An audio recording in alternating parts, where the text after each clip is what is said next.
नमस्कार।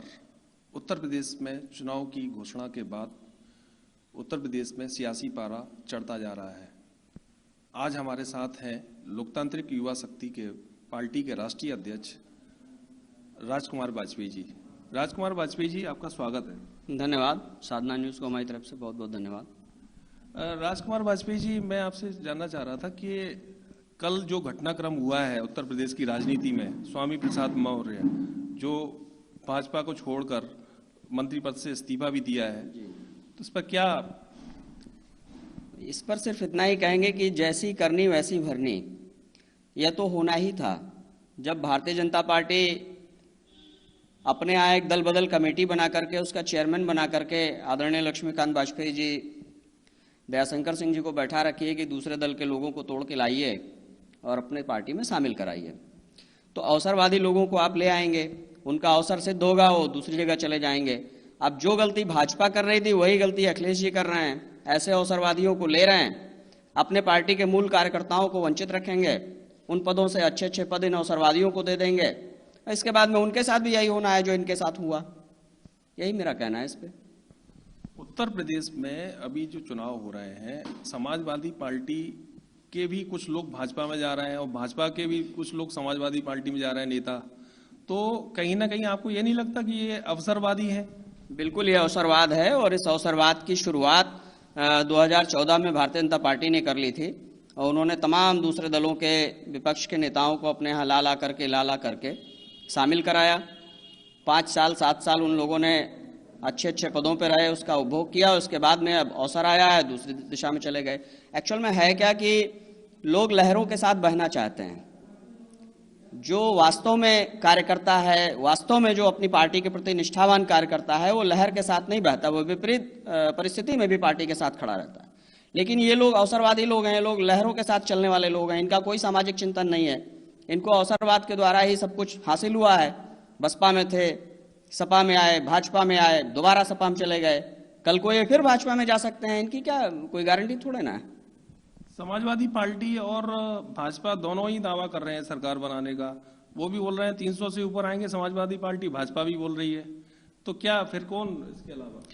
जनता समझदार है और जहां तक मुझे लगता है इन दोनों की सरकार नहीं बन रही है, किसी तीसरे मोर्चे की सरकार बनेगी उत्तर प्रदेश में, क्योंकि दोनों ही अवसरवादियों को अवसर दे रहे हैं। और अवसर किन चीज़ों का दे रहे हैं जनता अच्छे तरीके से भली बात समझ रही है।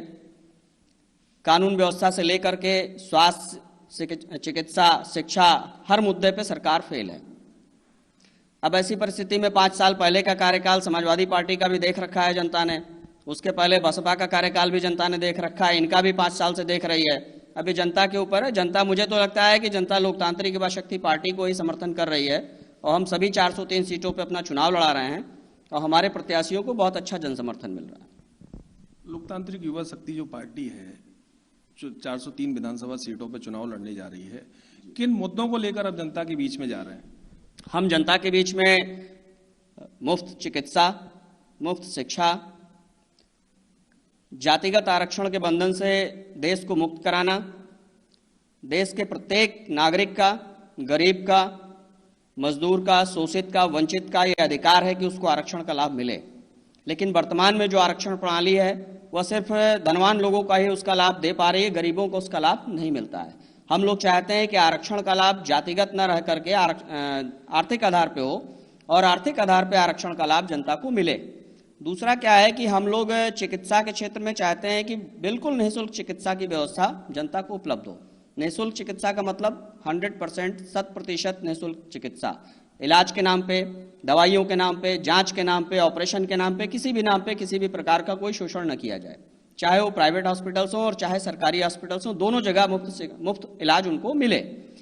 दूसरा, शिक्षा के क्षेत्र में भी हम लोग यही चाहते हैं कि शिक्षा के क्षेत्र में एकल शिक्षा प्रणाली हो, पूरे देश में एक शिक्षा व्यवस्था हो, सभी का एक सिलेबस हो और सभी को प्राथमिक से लेकर के उच्च शिक्षा तक, यहाँ तक कि विदेश जाने तक की शिक्षा तक मुफ्त में शिक्षा सरकार उपलब्ध कराए, चाहे वो निजी विद्यालय हो और चाहे सरकारी विद्यालय।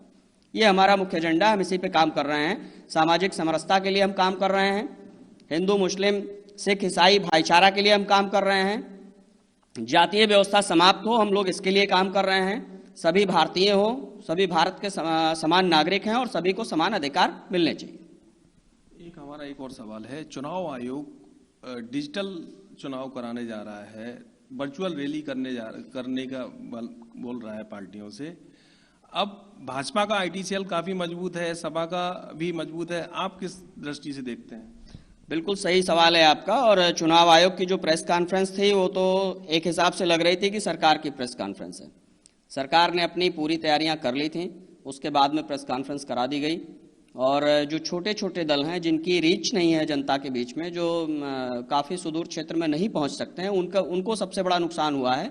लेकिन जनता बहुत समझदार है, हम लोगों के जो कार्यकर्ता हैं बहुत समझदार हैं, घर घर जा रहे हैं, टोलियां बना के जा रहे हैं, मोबाइल के माध्यम से, फेसबुक के माध्यम से, सोशल मीडिया के माध्यम से, इलेक्ट्रॉनिक मीडिया के माध्यम से, आप लोगों के माध्यम से हम लोग जनता तक पहुंच रहे हैं, अपनी बात बता रहे हैं और जनता उस पर निर्णय जरूर करेगी। हमारा आखिरी सवाल आपसे कि जो आप अदर पार्टी जो समाजवादी पार्टी है, भाजपा है, उनके भी नेता आपसे भी संपर्क में आ रहे होंगे कहीं ना कहीं? नहीं, मेरे संपर्क में कोई नहीं आ रहा है, बिल्कुल स्पष्ट सी बात है। ना मुझे किसी दूसरे दल के नेता से संपर्क करना है, ना हमारे यहाँ किसी दूसरे दल के नेता की मुझे आवश्यकता है। ठीक है, मैं अपने कार्यकर्ताओं को चुनाव लड़ाऊंगा, जो मेरी पार्टी की सदस्यता ग्रहण करेगा, निष्ठावान कार्यकर्ता होगा। हमारा उद्देश्य ही, इस पार्टी के स्थापना का उद्देश्य ही है कि साधारण परिवार के बच्चों को एक राजनीतिक मंच पे ला करके हम खड़ा करें, ला करके बिठाएं। तो हम स्थापित लोगों की हमें कोई जरूरत नहीं है, हम तो कार्यकर्ता को नेता बनाएंगे, हम नई पौध खड़ी करेंगे, हमें इनकी आवश्यकता है। ये थे हमारे साथ राजकुमार वाजपेयी जी, जो कह रहे हैं कि राष्ट्रीय सोच वाले लोग और युवा शक्ति को अपनी पार्टी में नया चेहरा बनाएंगे और लोगों को सामने लाएंगे। अब आने वाला समय ही बताएगा कि चुनाव किस ओर करवट लेता है।